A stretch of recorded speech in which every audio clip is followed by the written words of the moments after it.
Ok. Bonjour les amis. Vous avez devant vous mes chassements, prof de PC au lycée. Je suis là pour aider les élèves dans les classes d'examen, terminale, première, seconde. Donc, tout, nous sommes ici pour vous accompagner. Et je vous demande, je vous dis un grand merci. Et surtout, abonnez-vous à ma chaîne pour plus de vidéos pour vous améliorer en physique. Sans plus tarder, nous avons un essai sur une situation complexe d'évaluation en cinématique que nous allons démarrer. On dit, une rame de métro effectue un trajet entre deux stations.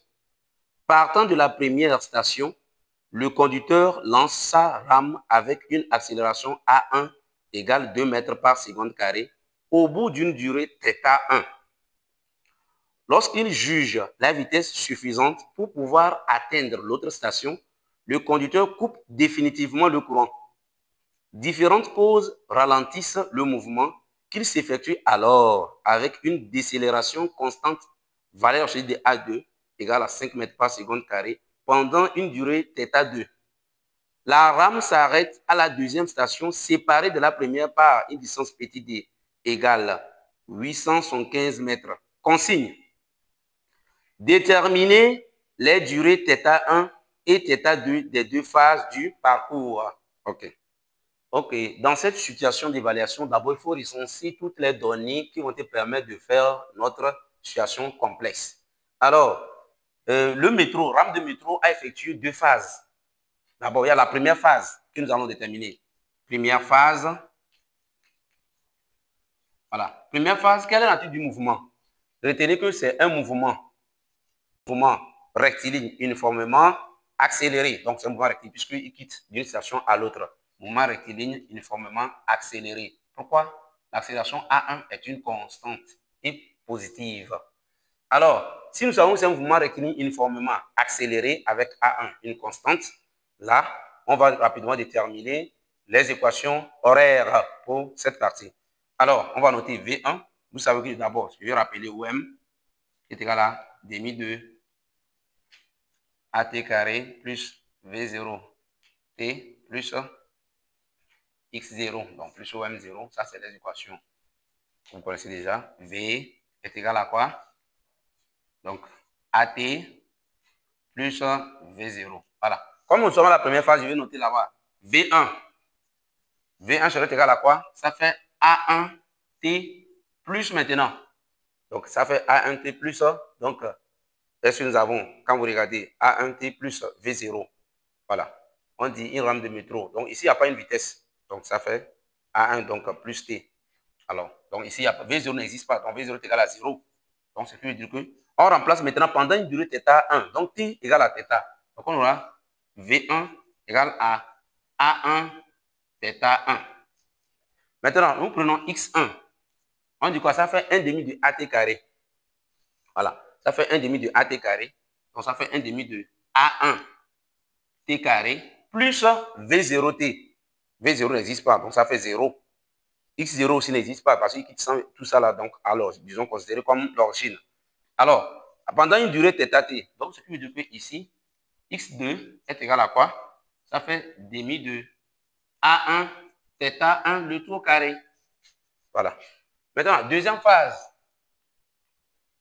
À la deuxième phase, ici, il faut comprendre. À la deuxième phase, il a jugé que la vitesse V1 est insuffisante. Maintenant, couper le courant. Il a coupé le courant. Donc, et on constate que l'accélération devient maintenant quoi? Donc, il y a une décélération. Donc, ça, du coup, là-bas, c'est un mouvement rectiligne uniformément décéléré. Voilà. Et là-bas, il y aura, donc ça, du coup, dès qu'il a coupé le courant, la vitesse V1 devient sa vitesse initiale en même temps. À ce moment. Donc, ça, du coup, on aura quoi? V2 qui est égal à quoi? Donc, on aura moins, voilà, ce de A2T plus V1. Voilà. Parce que la formule d'abord, c'est AT plus V0. Donc, ici, la vitesse initiale, lorsqu'on a coupé le courant, devient maintenant V1. On va remplacer. Et à quelle durée? θ2. Alors, on aura quoi? V2 est égal à moins valeur absolue de A2. Pourquoi on met moins? Parce que c'est décéléré. Donc, θ2 plus V1. Voilà, on peut remplacer maintenant l'expression de V1 par ceci, ce que nous avons ici. Ça fait A1, A1, θ1. Maintenant, X2 également. X2, ça fait quoi? Moins. demi de quoi? Voilà celui de A de T carré. Plus quoi? Maintenant, ici, plus V0T. Notre V0 revient, c'est V1. Donc, plus V1. Donc, ça fait A1, θ 1, T, plus maintenant, notre X0. Maintenant, notre X0 ici va correspondre à X1 que nous avons déjà fait. Donc, X1, plus quoi? Demi de A1, θ1, le tout au carré. Donc, on va remplacer le T là par quelle durée? θ2, puisque quand il coupe, il a coupé le courant, donc c'est pendant une durée θ2. Donc, ce qui nous donne quoi finalement? X2 est égal à quoi?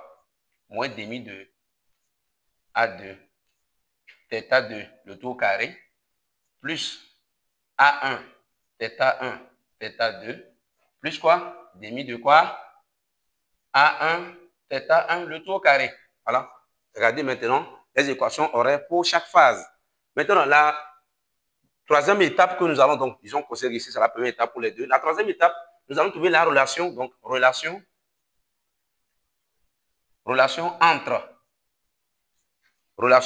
entre A1, A2, θ1 et θ2. Voilà, pour trouver la relation, nous savons que la rame de métro va s'arrêter. Parce que quand il a coupé le courant, c'est avec vitesse V2, il termine pour arriver à la deuxième station. Donc, il s'arrête là-bas. Donc, à l'arrêt, la vitesse s'annule. On va dire quoi? À l'arrêt, V2, la vitesse donc d'arriver là-bas est égale à 0. Voilà, si c'est égal à 0, nous avons notre expression ici que nous allons reprendre. Ça fait quoi? Moins valeur sur de A2, θ2 plus A1, θ1 égale 0.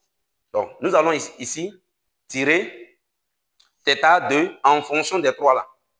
Donc, nous avons ici, on va aller pas à pas. Voilà celui de A2, θ2 est égal à A1, θ1.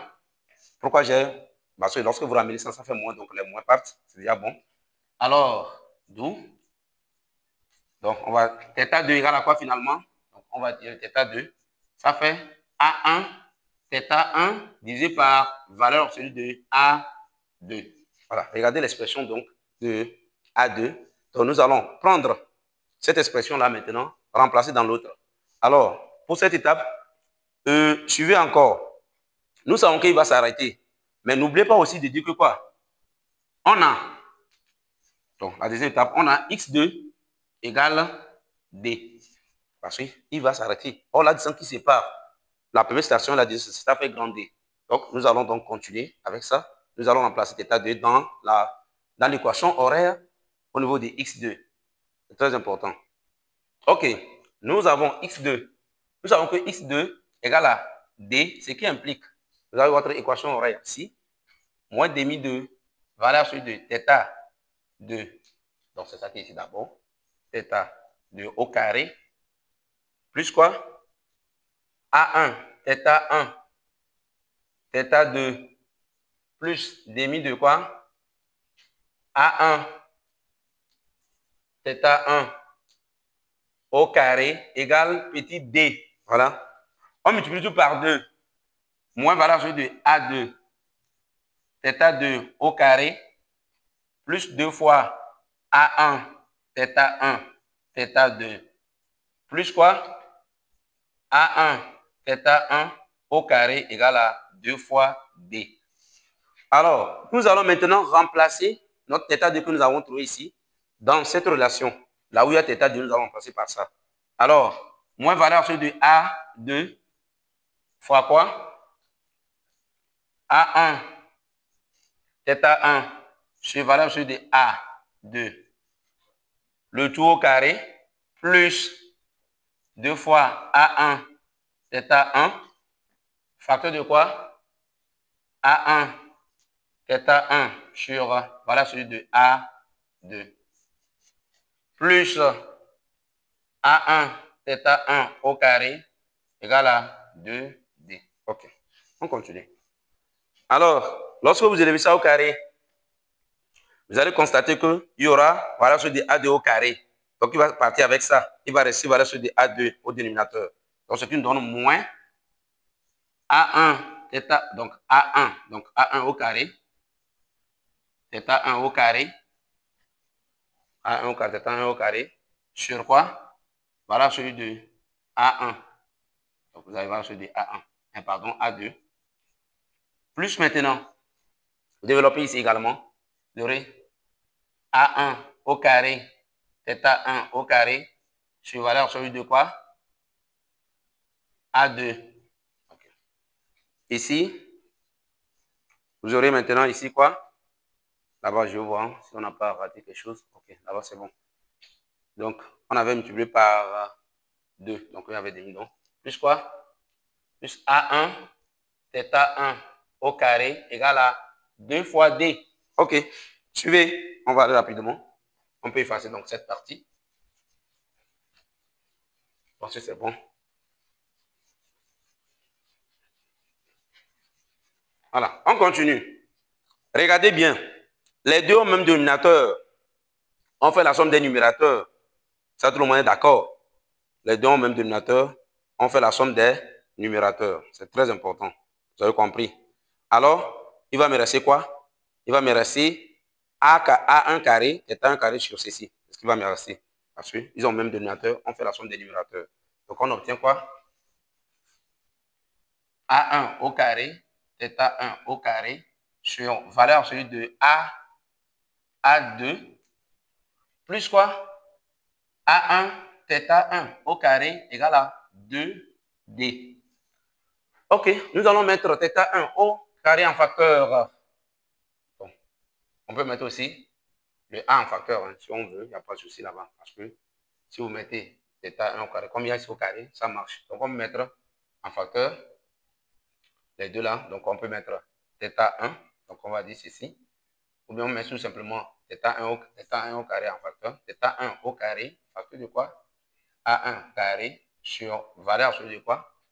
Valeur sur de A2 plus A1 est égal à 2D. Ok. Là, on tire maintenant. On peut prendre au même dénominateur ici si on veut. Donc, θ1 au carré, facteur de quoi? A1 carré plus quoi? A1, voilà celui de A2 sur, voilà celui de A2 égale à 2D. Donc, vous tirez θ1 carré. D'abord, on obtient quoi? Ça fait 2D. Voilà celui de A2. Maintenant, divisé par quoi? A1 carré plus A1 fois voilà celui de A2. Et vous trouvez maintenant θ1 égale racine carrée de. Voilà, vous mettez sur la racine. Ça fait 2D. Voilà celui de A2 sur A1 au carré plus voilà, A, donc voilà celui de A2 fois A1. Voilà, c'est ça. Et vous faites donc l'application numérique. En application numérique, θ1, on a dit θ1, on remplace, ça fait racine carrée de 800, donc 2 fois 875. 2 fois 875 fois, voilà, donc fois 5, divisé par donc 4, plus maintenant 5 fois combien? Fois 2. Donc, si vous calculez bien, donc, il faut aussi passer à l'application numérique pour, vous aurez donc 25 secondes la durée. Maintenant, on peut déduire, donc on va déduire donc θ, on va dire θ2. Donc, θ2 qui est égal à quoi? Ça fait A1. θ1 sur base, donc on aura A1. Ça fait donc 2 fois 25 divisé par 5. Donc, vous aurez θ2. Ça fait donc 10 secondes. Voilà. Et ça, les valeurs. Merci beaucoup. Et regardez, suivez très bien. Vous prenez donc une capture d'écran et vous devez vous abonner à la chaîne. Merci beaucoup à mes amis. À la prochaine.